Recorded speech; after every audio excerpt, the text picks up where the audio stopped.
buenas noches y bienvenidos a Sala de Prensa de Noticias Caracol Ahora. El gobierno nacional y las administraciones locales en varias ciudades anunciaron el fin de la cuarentena y también cambios en las restricciones para la movilidad, el funcionamiento de los negocios y actividades sociales, pasando, por decirlo así, de un concepto de obligatoriedad a uno de autorresponsabilidad, donde se pide a todos los ciudadanos que no olviden las medidas de autocuidado. De hecho, mientras no exista una vacuna, no podemos olvidarnos que el COVID-19 sigue activo entre nosotros. Por eso hemos invitado al médico y profesor Diego Rosselli, él es epidemiólogo de la Universidad Javeriana. Doctor, bienvenido a Sala de Prensa.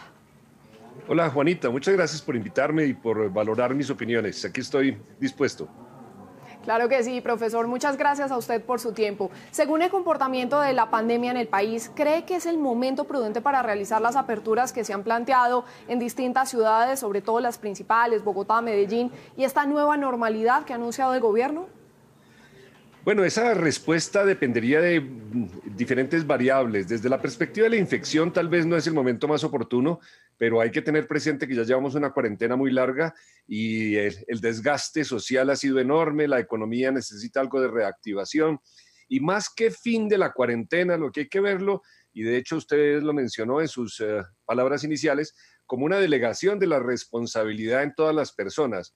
Todos debemos ser partícipes ahora del cuidado y en vez de tener una vigilancia policiva y una obligatoriedad de cumplir, tenemos que velar por responsabilidad con nosotros mismos y sobre todo por la comunidad con la que convivimos. Bueno, me gustaría que todo esto que usted nos está diciendo, profesor, como que lo desglosemos por partes. ¿Por qué según, digamos, la estadística de lo que ha pasado a nivel sanitario en lo que tiene que ver con la pandemia, no es el mejor momento? Bueno, porque tenemos una gran cantidad de personas circulando en el ambiente, particularmente en las grandes ciudades como Bogotá. Todavía hay muchas personas que tienen la capacidad de contagio. Sin embargo, con lo que hemos aprendido a lo largo de estos meses de pandemia, hemos visto que ese contagio lo podemos reducir de una manera efectiva si tomamos algunas medidas, en particular el uso del tapabocas. Es una de las cosas que más hay que reforzar siempre que uno sale de la casa, saberlo usar bien, que cubra boca y nariz, mantener la distancia, rodearse de la menor cantidad de gente posible, huirle a las aglomeraciones. Eso es casi tan efectivo como estar todos encerrados en casa. Claro, y ya lo decíamos, es la responsabilidad que cada uno de nosotros tiene que asumir ya por el cuidado personal. ¿Quiénes pueden seguir haciendo teletrabajo o educación virtual deberían seguir haciéndolo? Exacto, esa es la idea.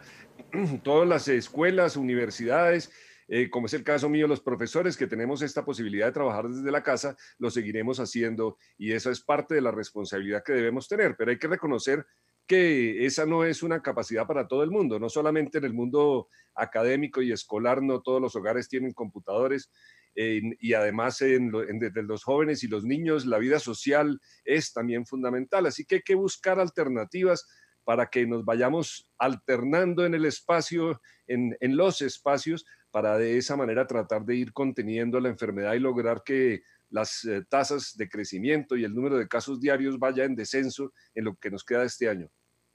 Claro, profesor. De hecho, ya que usted lo menciona, en ciudades como Bogotá se abrió la posibilidad de dejar que los niños vuelvan al colegio. ¿Usted cree que eso es prudente?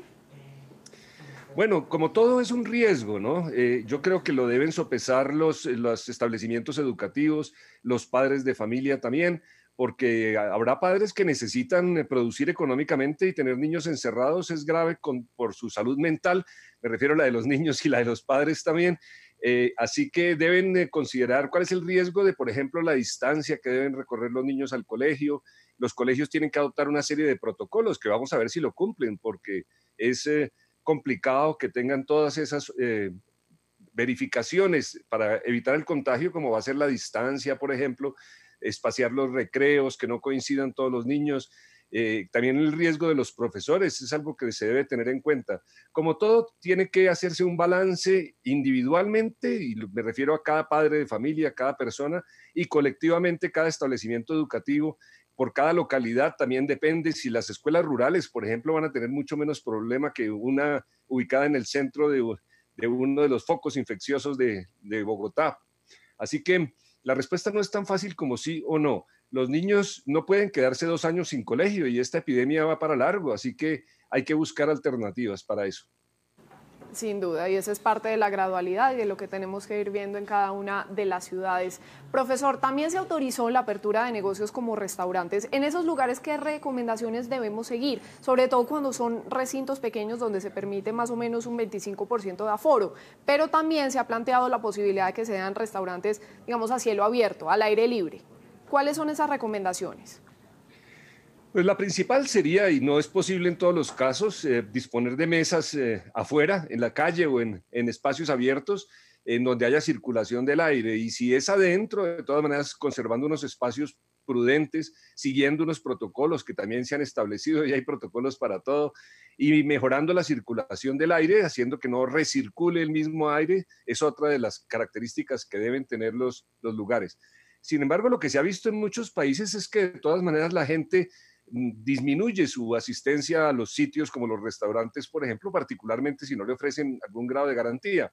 Pienso que en este momento el papel de la comunicación, de la educación de la comunidad para fortalecer ese respeto y esa responsabilidad es fundamental, y que cada quien haga sus cuentas de qué tan dispuesto está a asumir el riesgo. Mientras más nos expongamos, mientras más nos juntemos con gente, mientras más circulemos por la ciudad, más riesgo vamos a tener, evidentemente. Y cada quien debe sopesar si se justifica ir o no ir a un sitio.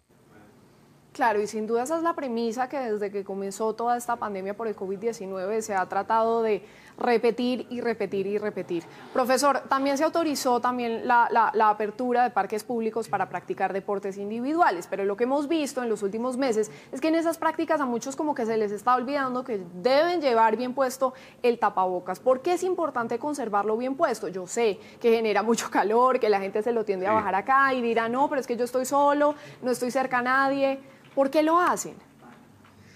Bueno, el tapabocas debería convertirse en el emblema de que somos respetuosos con la salud de los demás, porque se ha visto que la mayor efectividad del tapabocas no está en prevenirle la enfermedad al que lo usa, sino en prevenir que el que lo use contagie a otras personas, sobre todo siendo asintomático. Pero claro, si tiene síntomas, con más razón.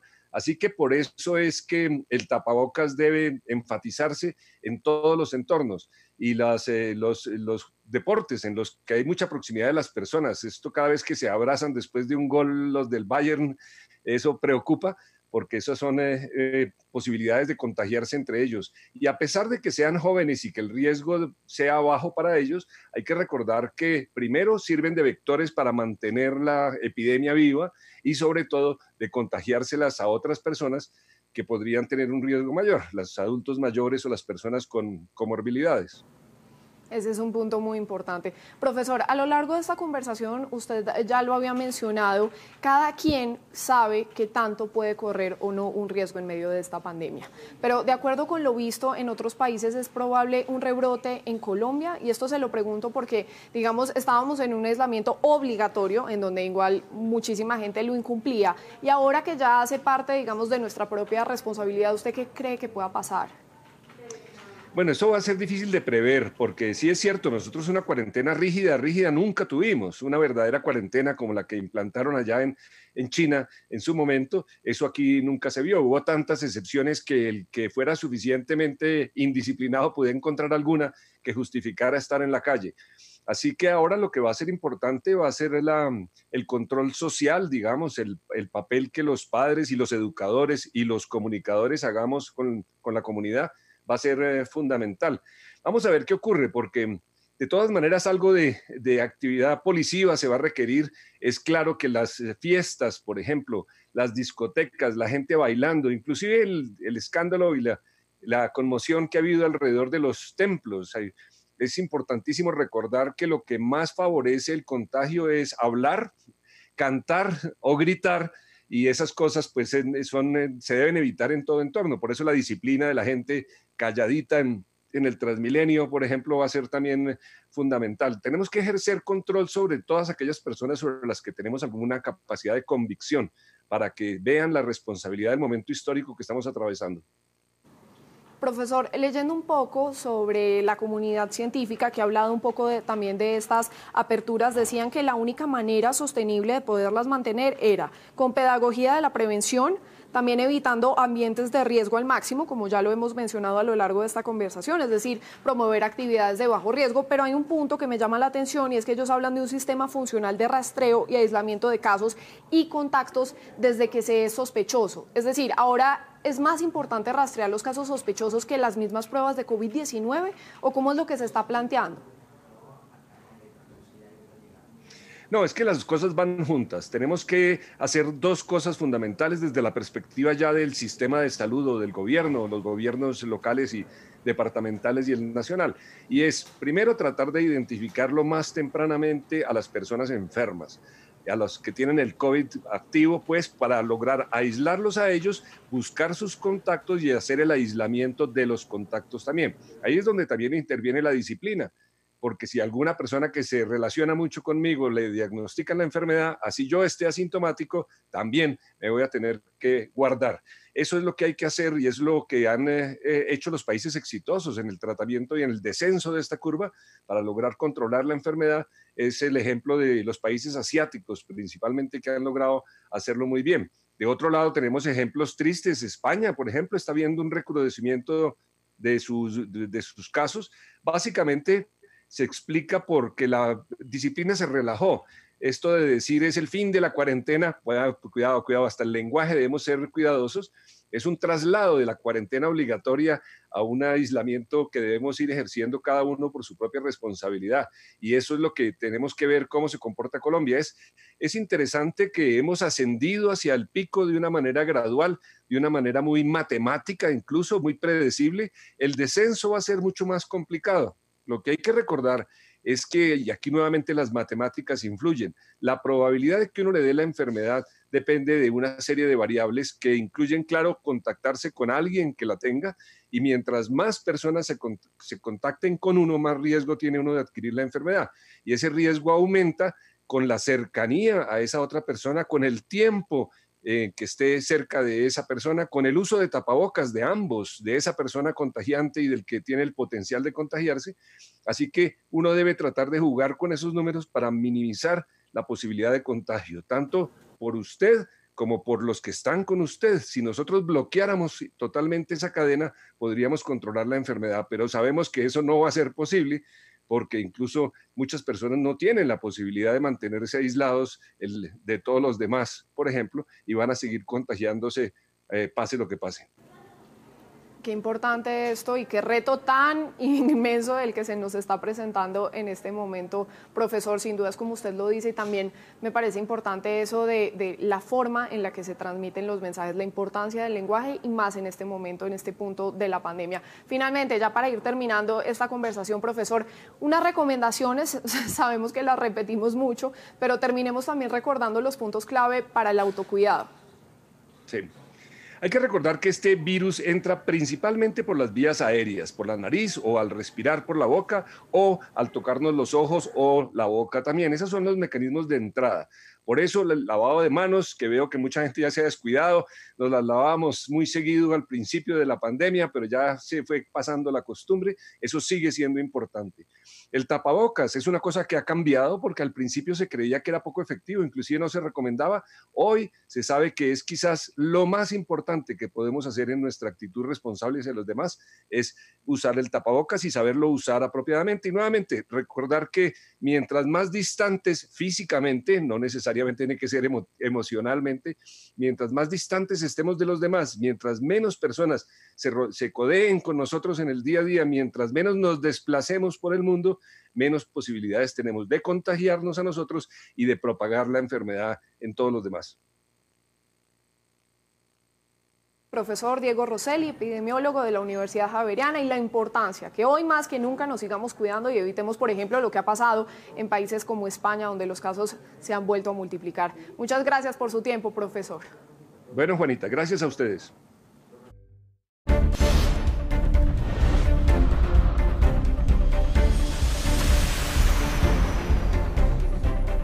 Gracias por seguir con nosotros en Sala de Prensa y ahora saludamos a Ricardo Ospina, director de los servicios informativos de Blue Radio, quien nos cuenta qué es lo que tiene hoy en su radar. Ricardo.